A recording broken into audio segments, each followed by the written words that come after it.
It's 8:30. Good morning, I'm Isabel Everett with Hunter News. The Industrial Relations Commission has approved Newcastle Airport to temporarily stand down a quarter of its 59 employees from Friday. The rest of the staff are set to take pay cuts, as well as the airport's board members, who usually receive $45,000 a year each in fees. The airport was excluded from the federal government's JobKeeper program, despite a 90% drop in revenue over the past 5 months. Suicide rates in the Hunter are on the rise, according to a new national suicide and self-harm monitoring system. The Hunter, New England and Central Coast Health Districts recorded the highest number of suicides in Australia since 2015, with 178 in 2018 alone.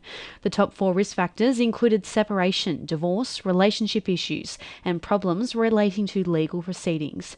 And if you or anyone you know needs help, contact Lifeline on 13 11 14. A local federal MP is raising concerns Aboriginal and Torres Strait Islanders are facing discrimination when accessing payments through the National Redress Scheme. Newcastle MP Sharon Clayton is echoing concerns from the Healing Foundation that not enough Indigenous organisations are contracted to provide support. She says this can often lead to a feeling of alienation and a low rate of participation from Aboriginal and Torres Strait Islanders in the scheme.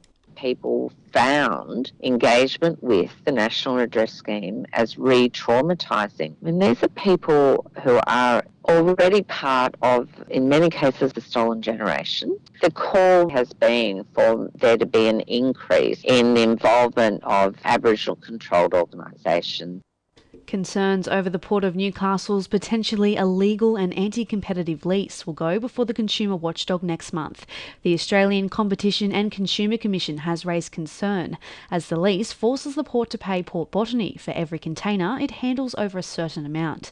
The condition currently prevents Newcastle from developing a large-scale container terminal, but boosts Port Botany's sale price. Hearings are scheduled to begin in 2 weeks' time. Community and not-for-profit groups are being urged to apply for grants to fund projects which attract visitors to the Newcastle Port and foreshore. The $1 million Newcastle Port Community Contribution Fund aims to improve the public domain, infrastructure, heritage restoration and smart technology in the area. Organisations and local landholders can apply for grants between $10,000 and $500,000 from today. Today marks 21 years since the closure of the BHP Steelworks, which at its peak employed over 10,000 workers in Newcastle. The plant operated in the city for 84 years and is often regarded as the birthplace of Australian heavy industry. Local historian Aubrey Brooks was a third-generation employee and worked at the site for 34 years. Newcastle was built on the back of BHP. It was a thriving city then.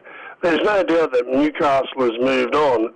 But they were great days, and we should never forget the men and women of Steel and what they did for this city, and we should never forget the people that lost their lives on that plant.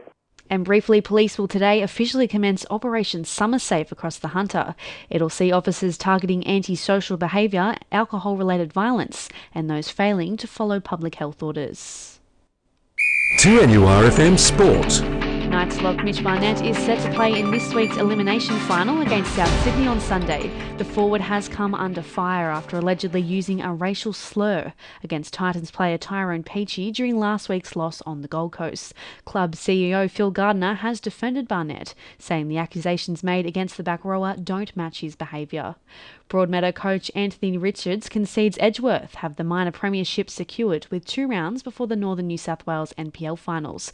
Despite a loss to Maitland on Saturday, the Eagles remain 5 points clear of the second-place Magic on the ladder.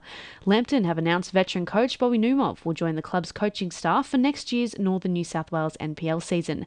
Numov is set to serve as first-team coach under current boss James Pascoe, and Metropolitan Handicap favourite Mugatoo is looking to secure a new weight-carrying record at Randwick on Saturday, carrying 57 kilograms in the 2,400-metre feature. And the winning numbers in Oz Lotto are 4, 2, 21, 25, 7, 22 and 12, and the supplementaries are 1 and 4. That's the latest in Hunter News. I'm Isabel Everett. 2NURFM News Time is 26 to 9.